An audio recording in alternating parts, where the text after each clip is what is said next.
કપડવંજના હીરાપુર ગામે ફાટક બંધ કરાતા વિવાદ સર્જાયો છે। સમાચાર ખેડાથી મળી રહ્યા છે, તેની પર નજર કરી દઈશું। હીરાપુર ગામમાં 800 લોકો વસવાટ કરે છે, ત્યારે ફાટક બંધ કરાતા લોકોને ભારે હાલાકીનો સામનો કરવો પડશે। વિદ્યાર્થીઓ તેમજ ખેડૂતોને હાલાકી વેઠવાનો વારો આવી શકે તેમ છે। હીરાપુર ગામના સરપંચ સહિત ગ્રામજનો ફાટકે પહોંચ્યા છે, ત્યારે ફાટક વહેલી તકે શરૂ થાય તેવી ગ્રામજનો માંગણી પણ કરી રહ્યા છે। ફાટક વહેલી તકે ચાલુ ન કરાય તો આંદોલનની ચીમકી પણ ઉચ્ચારી છે। કપડવંજ તાલુકાના હીરાપુરા ગામે ખેડૂત અને સરપંચ દ્વારા આજે આંદોલન કરવામાં આવી રહ્યું છે। ફાટક તંત્ર દ્વારા બંધ કરવામાં આવી છે। આપણે સીધી અહીં વાતચીત કરીશું અહીંના ખેડૂત જોડે કે આ ફાટક બંધ કરવાથી તમને શું સમસ્યા પડી રહી છે। આ ફાટક બંધ કરવાથી અમારી ખેતીમાં ઘણું બધું નુકસાન થઈ રહ્યું છે।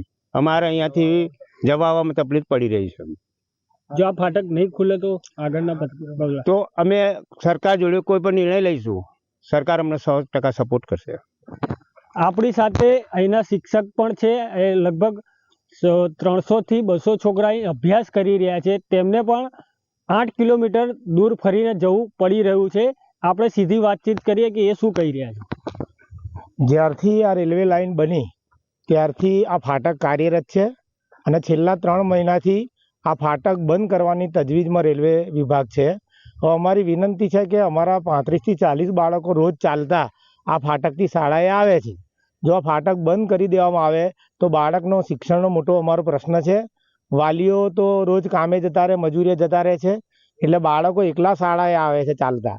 હવે આ ફાટક બંધ કરી દેવામાં આવે તો બાળકોને 7 કિલોમીટર ફરીને ભાટેરા સ્ટેન્ડેથી આવવું પડે, તો ઘણી બધી મુશ્કેલી પડી તેમ છે।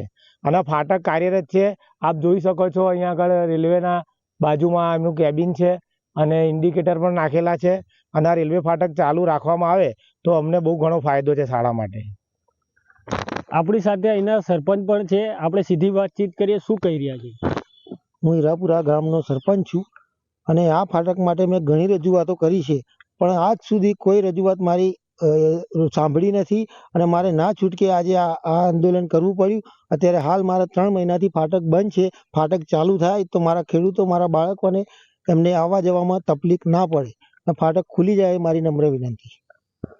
આ ફાટક તંત્ર વહેલી તકે ચાલુ કરે તેવી લોક માંગ ઉઠી છે। આમિર મિર્ઝા, મંતવ્ય ન્યૂઝ, કપડવંજ।